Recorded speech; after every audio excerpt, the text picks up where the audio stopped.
This is Lekker. I'm Lucy Dearlove. This month, Matooke goes with everything.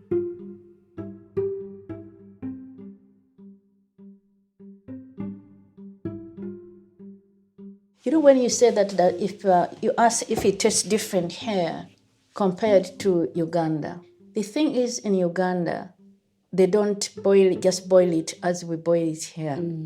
So what they do, they have a basket like this, and they get the fiber from the banana leaf, and they put it cross in the basket. Then they get a big banana leaf, depending on how many people you're cooking for. And you fold it, and you put it in the basket. So you peel your matooke, and you put it in this banana leaf, and you make a big parcel, yeah? Using the banana fibers, you tie it up. And then the way they cook it, then they put it's been modernized now. Before they used to take the stalk from the banana itself, the bunch, and put it underneath in the saucepan, then put sort of making a steamer. Yeah? A natural steamer. Yeah. And then they will put this parcel on top of the stalks, and then use other banana leaves and sort of cover. Put it in a saucepan and cover. They would use about 6 or 7 green ones, and then you boil it to get the aroma of the banana leaf. Yeah. And then after it's been cooked, they don't mash it with a masher like we do here. They use their hands and sort of another banana leaf, and they use their hands to mash it within, the parcel. I don't know how the women know, or whoever is cooking know that. I don't know how they know that it's mashed enough and it has no lumps in it. Yeah. But they do it because they don't open the banana leaf to see if it's soft or if it's ready or not. And then once they've done that, they put it back in the saucepan and go over the whole process again of re-steaming it. So that way it becomes softer and yellow, and it takes more aroma from the banana leaves. It's steaming. It comes off, it's served to you steaming, as opposed to here it's, it's a little bit lumpier. And also, I feel like it's the original slow cooker.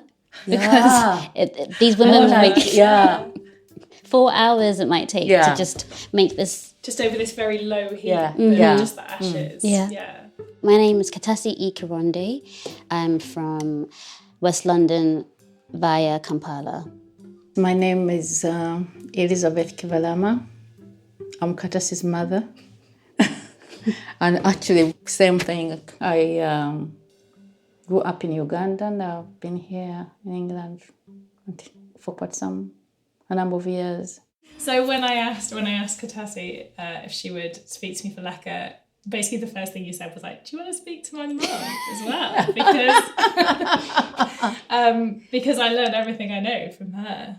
So maybe you could just tell me a bit about how you learnt to cook, Elizabeth. What did you grow up eating? It was really amazing. I think I learned cooking when I was about 6 years old. I could make the groundnut sauce.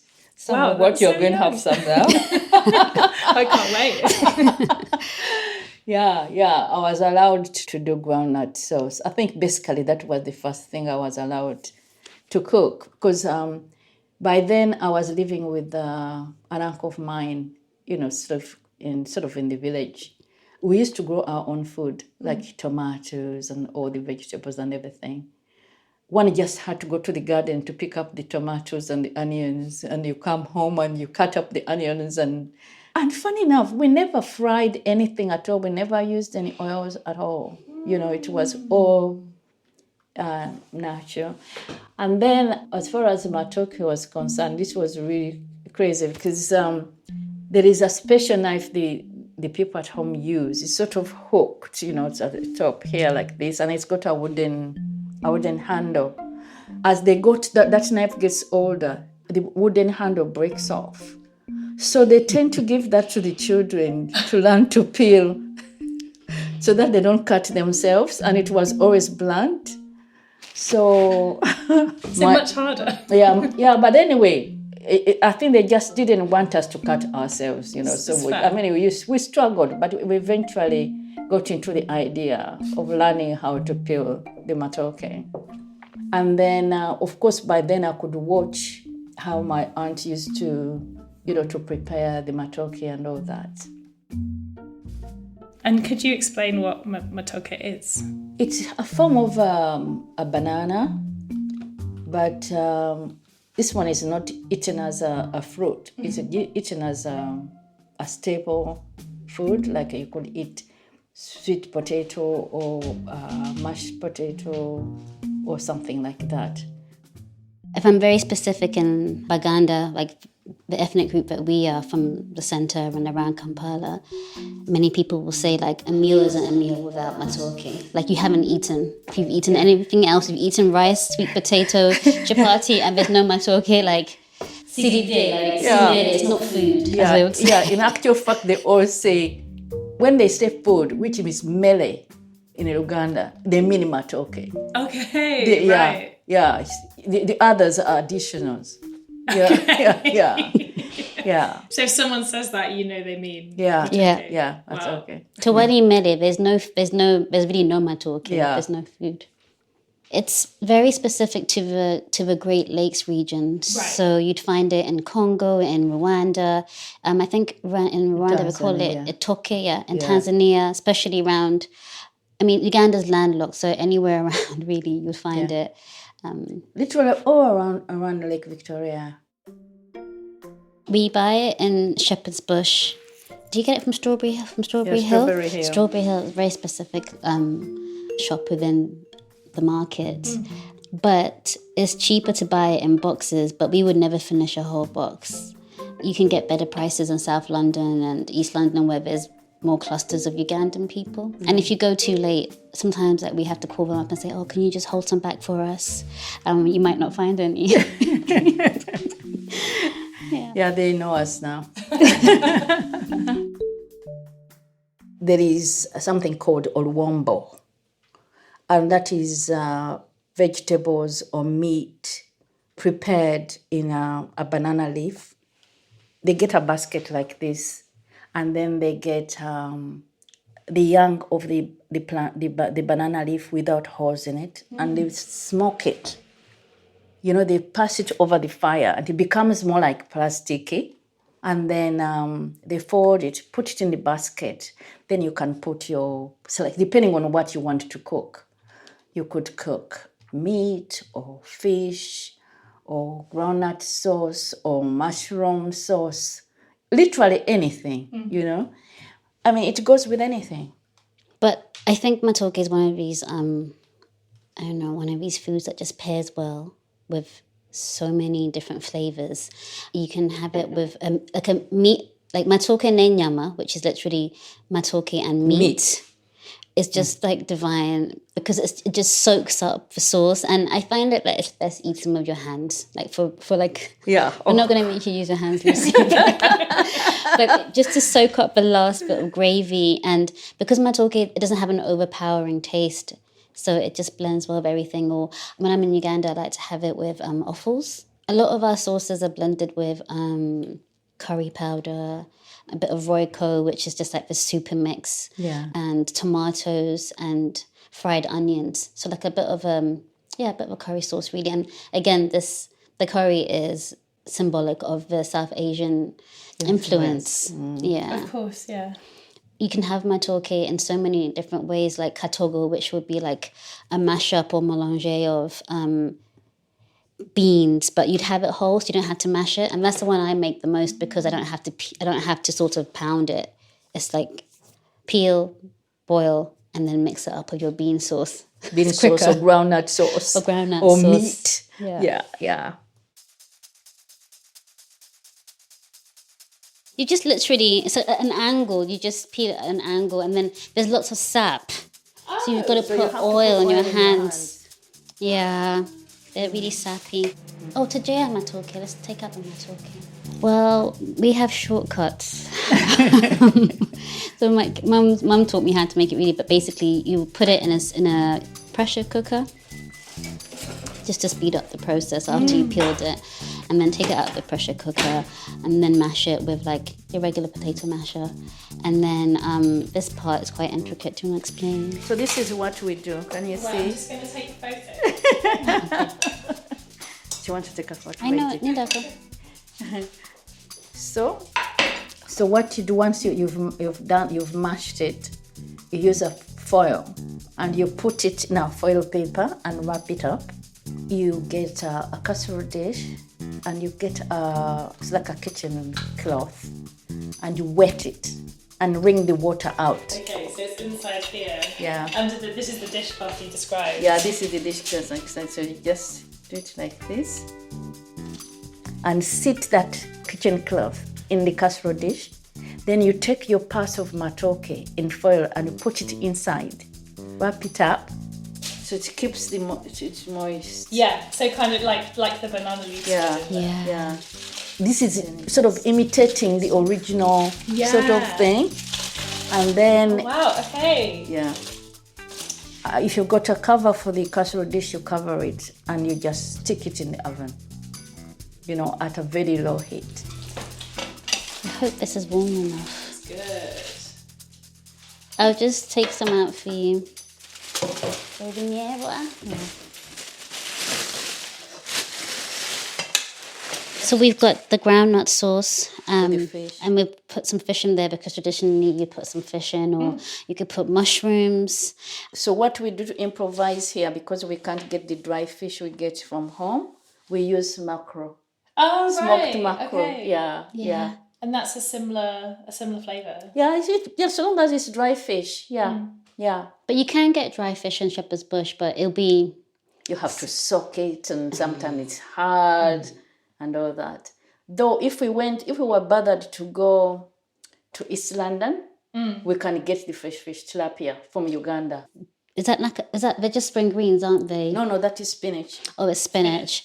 But again, we have so much vegetation in Uganda that So you... lots of greens. Yeah. Any kind. Yeah, Exactly. Okay. So I take a bit of this and then get it in this? Yeah, exactly. Okay, so get it in the sauce. Yes, precisely. Okay, yeah.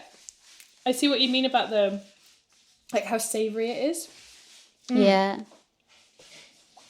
Because it's weird, even though you've been saying that, it's kind of hard to get your head around. A savoury banana. A completely savoury banana, yeah. Yeah. But do you know, when I went to Guadeloupe to see one of my friends, they also, obviously in the Caribbean, they have a green banana.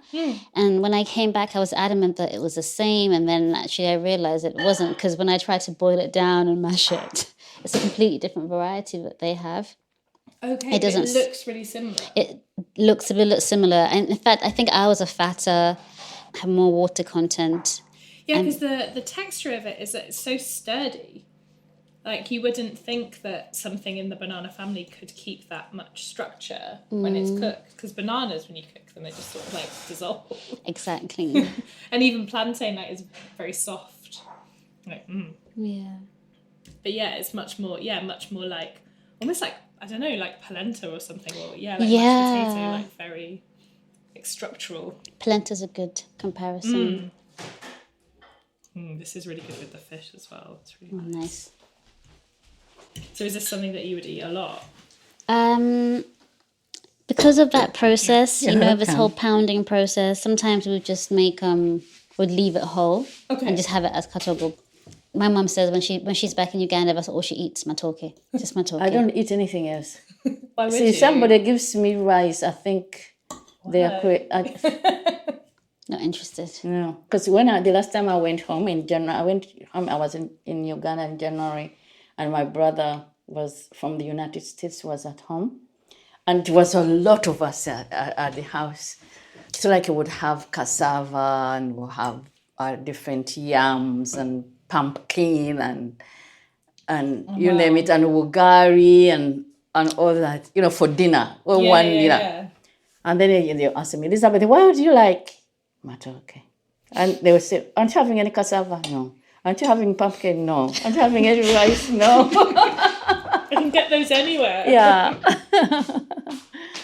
Actually, my mother had a shortcut. An original shortcut. Yeah, I mean, she had so many children. She had to have a shortcut.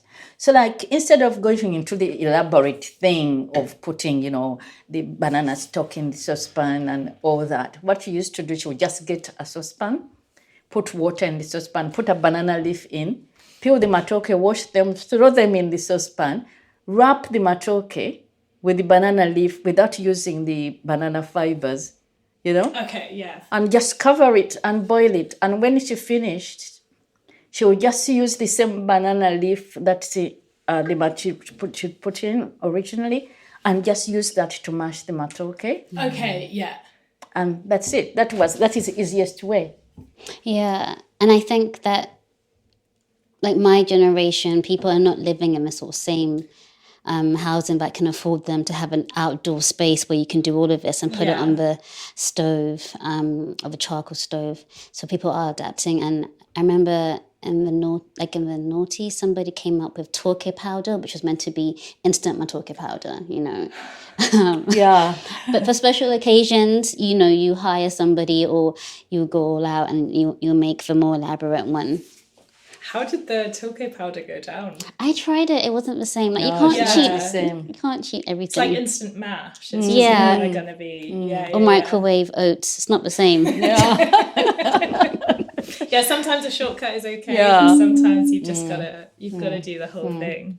One of the stories that my mother tells me is about posho, the cornmeal that you turn into, you add water to and you pound it, like the polenta, but like the East African one. Was it during the war, Mum? No, there wasn't during the war. There was a famine when I was a little girl, and there was no matooke. Oh, you know.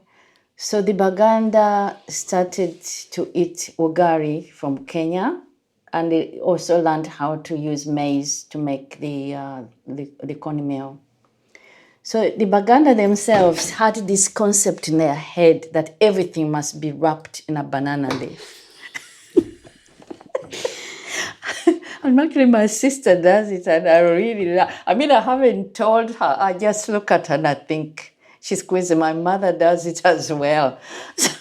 So they prepare the cornmeal like everybody, like the Kenyans and the Nigerians and the other African people would make it. Water, and because for them, they just put the hot water on, stir it, cook it, and serve with it. But what the Baganda did, to them, their concept of food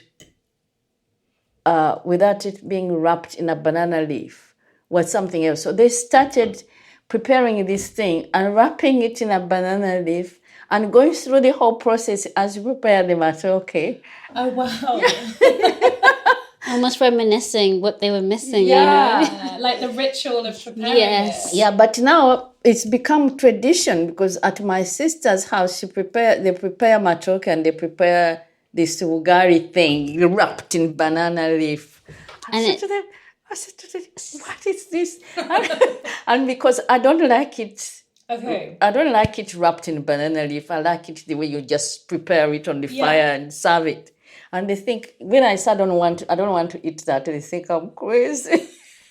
But even then, like the matooke came back, but people continued with this elaborate process. Right. And it's just not necessary. I don't, because you know how the leaves then like they steam into the posho and it just takes them like a slightly different texture or like taste. I just don't think it's necessary. And it's like ugali, posho, whatever you want to call it, is like our pasta. It's instant. Yeah. So why must I complicate it? And It takes so long. And then you have the green from the leaves. yeah, and then it's no longer white. Yeah, and it's no longer white. But it's one of my favourite stories my mom tells. Yeah. And at one time it was frowned upon for anybody to eat ugali. Oh, really? Oh, yeah, dog's food. Yeah, but that famine taught them something. But literally, like that's what people would give their dogs. Oh, yeah. Wow. But it's so funny that something that came out of necessity, like that method of preparation, that people still do it. That's so interesting. Yeah, it's incredible. Because I remember my mother, even if there were no guests or visitors coming, she would prepare dinner by, say, like 3 o'clock. The dinner would be on the fire already, and she would just put chunks of wood, firewood, to keep the food warm and steam it for a longer period. And funny enough, if you've eaten Matooke that has been re-steamed, it tastes quite different compared to the one you just boil and serve. What's the difference?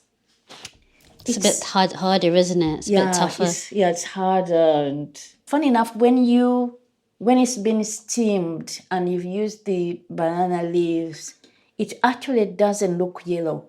It goes a bit orangish or something like that, and softer, And I also think the way that it's served, like in Uganda we'll say okujula, to serve, that's also a very elaborate process. Right. It's not something like, I just put this on and, remember there's all those layers. Yeah. So people will sit down on like one of, like my grandmother's kitchen, one of those mats in the corner of mkeka, you'd lay that out. And it's actually an event, isn't it, Mummy? Yeah, oh God, it's an event. Yeah, I mean, so traditionally, we didn't use tables. We all sat down, So they'll bring that big parcel of food, so and they put it in the middle somewhere. They have papyrus mats. A kawempe. Yeah. So every house had that. It's more like a table, but they used to put it on the floor. Like a runner. Yeah, like a runner. And everybody would sit round this big meal. Before the Europeans came and before we got plates, they used to use those banana parcels I told you. So everybody's like, if it was 10 of you in the household, they would make 10 little parcels. They put it on the food, within the steaming process, they put it in there. So when the food was ready, the vegetables were ready. So when you were ready to serve, you take your little parcels of meat or walnut sauce or whatever, something, and put them in a basket and put it at the side. And then you take your big parcel and put it in the middle of this big sort of, and then everybody will sit around. And then you find that the mother or the adults would serve the food. They didn't expose the whole thing. You open half of it.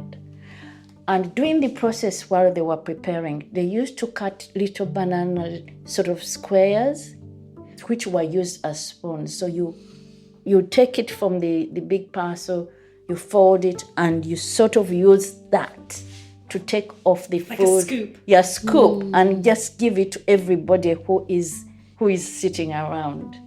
And then the little parcels you've made of vegetables or whatever you're eating with the food, you give each person one of those. Yeah, that's nice. One time I had a party in Uganda, and I think we had a lot of guests. We did. I think we had about 200 guests, but each guest got one of those. Oluwombo, yeah. Oluwombo, Everybody got one, yeah. So how long would that have taken to prepare 200? What you do, you hire people to do Okay, yeah. It's the only way. Yeah. Many hands. Yeah, yeah. But even now at my grandmother's house, if we have like a Sunday meal, again, it will be served when everyone's gathered. Yeah. It's not, help yourself and then wait for the next person. We just honor the process, I think. Yeah. The beauty about it was because there's people who don't eat meat, there are people who don't eat groundnut sauce, there are people who don't eat that. So you would make those parcels according to the preferences of the family. So like if somebody didn't eat meat, you prepare groundnut sauce or you prepare something else. And they will mark these little parcels and say, this is for Katasi because she doesn't eat meat, so this is her fish, and this is so-and-so's groundnut sauce, and this, yeah. How would they mark them? Would they just write on They use the banana... The fiber, and when they tie it around to make a parcel, because they make a parcel, they may put a knot or 3 knots on one of the ties, to make sure that 2 is Katasi's groundnut sauce, 3 is so-and-so's, fish and whatever. Culturally, in Buganda culture, if somebody finds you eating, you don't have to greet them. You can literally You don't greet people eating. Okay. You know. Yeah, and then you don't, when you're doing meal time, you are not supposed to be chit-chatting. You know, it's like more like the English, don't talk at the table. Don't speak during a meal. But for a nicer reason. But for a nicer reason, yeah. I think I really got into cooking when I moved back to Uganda after uni. My dad's, he's a chef, and he writes about food. So he was doing classes, and I said, "Oh, can I join in?" And actually, the times I'd spend with him when I was there, he'd be doing reviews, so he might take my siblings and I. So I got an interest in it. And then when I did the classes with him, I think that's when it really took off for me. Like, not took off, but I really got into it, and I liked experimenting. And when I moved to Uganda at that point, I was vegetarian. Okay. Which was interesting because one of my late uncles would say, you know, we can get you medicine for that.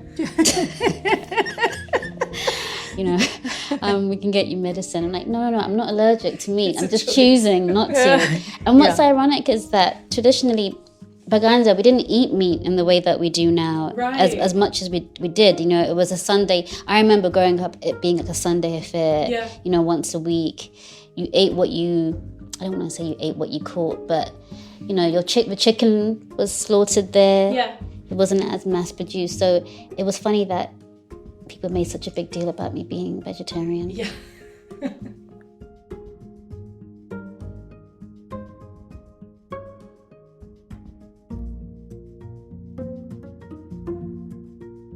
Every individual belongs to a certain clan or totem, and it's patriarchal in the sense that you follow the man's line. Mm-hmm. It's how the kingdom, the Baganda kingdom, is divided. Folk tales and traditions around my totem or my clan, which is grasshoppers. Mm-hmm. I'm not to eat it, because if I do, then I might lose my blessings, or I might get an adverse reaction to eating grasshoppers, which are a massive delicacy. Oh wow, okay. In Uganda. Mm-hmm. And then people have names that are specific. So you've got grasshopper names. My mum's a monkey, so she's got like a monkey name. But so when you meet someone, they tell you their name. If they have a name that you sort of know that your brothers have, then you couldn't possibly ever have a relationship with them, because somewhere down the line you are related. So it's quite sophisticated, and also it's said that the king who introduced them was also trying to preserve the animals, because then you wouldn't consume your animal. Right, right. One time I met this wonderful guy, and his name was Kabugo. So I came home, and I didn't ask my mother, asked my aunt. I said, "Aunt, I met this guy. He is so lovely. His name is Kabugo." She said, "What?" And I said, "His name is Kabugo. Can I go out with him?" She said, "No, you cannot. You are not allowed." And they knew straight away. Yeah.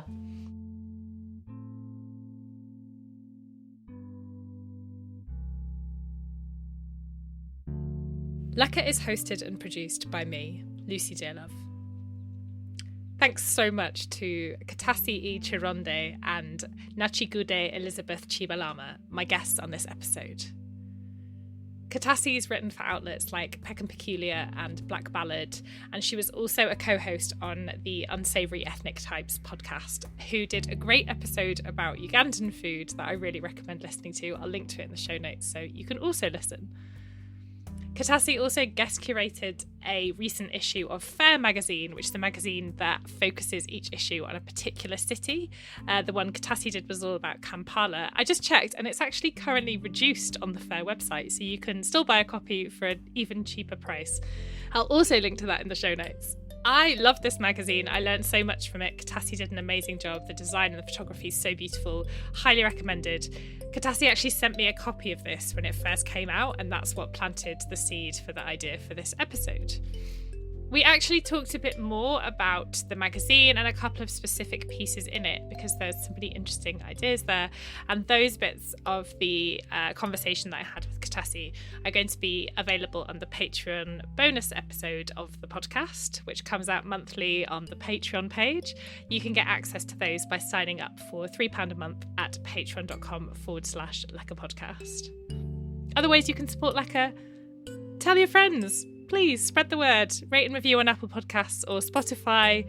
Buy merch from the Lekker Big Cartel site. But generally, just enjoy and appreciate the podcast and share it if you have. That means the world to me. All the music in this episode is by Blue Dot Sessions. And thanks, as always, to Ben McDonald, who did a beautiful illustration of Katasi and her mum for this episode. You can see that on the Lekker Instagram and Twitter at Lekker Podcast. I'll be back in your podcast feeds next month. Thanks for listening.